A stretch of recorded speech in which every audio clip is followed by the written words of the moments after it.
Hello everybody. So I've had a few people message me with regards to base builds. So what I'm going to do is just run through real quick how I set my base up.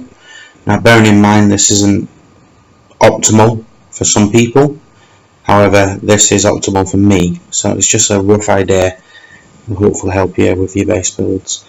Now what I do is I'm a little bit OCD and I like keeping everything in the same area. However, that doesn't really matter. Now, personally, I hate farming paint, and considering I go through a lot of paint personally, what I do is I have the maximum number of paint buildings around my base, and literally level them up, and that's pretty much it for the paint. Everything else, I have very limited numbers. So, for example, batteries, limited. Metal, limited. Plastic, I am going to be changing about. I'm going to be removing a few of these and possibly replacing them with metal just to boost it up a little bit. However, I don't actually collect the plastic until I need it. The reason being, I'll let that accumulate and gather up to a full amount. Then I'll collect it, and once I collect it, I will start my troop training.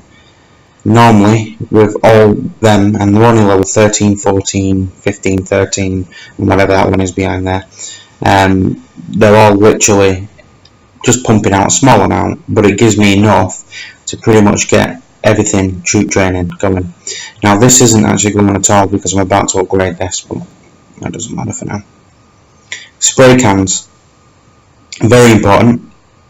Use them to strengthen troops. If you don't know how to do that, you literally click on any one of your buildings, your troop training buildings, it doesn't matter which one, and then you go to strengthen on the right hand side, and on there you can literally strengthen all of your troops up and it will increase your stats. To strengthen them up, as you can see from the bottom here, it uses spray cans. Now my current spray can production is 432 per hour, which is not amazing, but it's also not bad. Now the reason that's so high is going to be these robots. So this robot here, as you can see, spray income is increased, and when I'm attacked, if I'm attacked, I don't actually lose any spray at all because it's protected. It also does some other random crap that's not really needed. And the other robots, just in case you haven't seen them, this is the latest one. It's pretty sweet, also looks really nice. Defending troops, battlefield attack, rallying, it's not bad. This is the first robot, which the majority of you will have. This is the second robot. This one is one of my favourites because it increases the troop training speed. I will actually be upgrading this robot because having a large amount of troops is very important. Now if we go back to our long troop training, mold factories, I actually have the maximum number of them as well, and I am constantly upgrading them. Now I do have the development pack, so what I tend to do is upgrade one building as a logistical building, and then my other building will be towards upgrading the HQ. So for example, I've got one saved up for as soon as I've got enough paint, and I'll be starting this off. Now with your mold factories, you do want the maximum number, and the reason for that is not only do they increase your training capacity, but it also increases your troop training speed. Now right at the bottom here, you can actually see that the increased training speed for all of my units is 87%. Now on my other account, I've actually got that up close to 100%. Bearing in mind, when it's 100%, it doesn't actually mean that you will train troops instantly. I don't know how we work the formulas out, but even at 100%, it won't be instant. However, the higher that number, the faster your troops will pump out.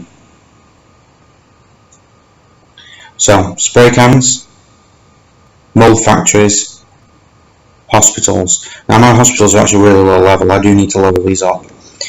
They are very important because if you get attacked, all of the troops that you can, for capacity wise, for example my wounded capacity, my total is 121,000 plus 50,000. So I will have that number of troops going to my hospital. Then I can literally heal them up Do I have any in at the moment? No, I don't. So I can actually heal the mob, which is a lot faster than if you had to retrain the troops. Now bearing in mind, if your troops have specialist training on them, which is in here, they will actually be saved, so you can actually save the specialist training as well. So hospitals are probably the single most important thing within the game, and leveling them up is also very important, because if you get attacked, you can actually get back on your feet very quick, depending on your hospital capacity. Again, they can be increased through research, certain heroes, assigning them to certain departments. Assigning heroes to departments is in here. I don't know if you know how to do this, but I'll run through it real quick. So military department, I've got just 2 basic ones here, which are increasing training speed again, because I do like the training speed. The training capacity, which is not really that important, to be honest, because I can just log on every day. And my defence facility. Technology, I don't actually have anything yet. Defence, this guy, he's pretty rubbish. I do want Captain America. No, Captain Glory, I think he's called in this game. I will be getting him eventually, but for now I've just got a basic 12% to my commando. And logistics, again, because I build mainly for paint production, in here I have an increased paint production of 72%, which is from him, which is he's pretty good. I do level him up quite a bit. Free building time, 12 minutes. Yeah, whatever, it helps, I guess. Wounded healing speed, that does help, so that's nice. So with my build, I'm all about the paint production, so all these will be max level. And the reason I do this is so that I very rarely have to go out and actually farm paint. So I don't farm plastic, because obviously my troops eat it. In fact, I'm showing that real quick. Now obviously this will be a lot higher for other people, but I was attacked and defended, so I'm down to 233k an hour upkeep. My plastic income is obviously 36,000 per hour. So what I do is I just let that accumulate up, and then when I need it I can just train my troops straight away. So I don't have to farm plastic, I don't have to farm paint. The only resources I have to farm are batteries and metal, and that's my build. Obviously other people have their builds different, and I do find it easier if you don't have to farm certain resources and you just constantly farm the ones that you need.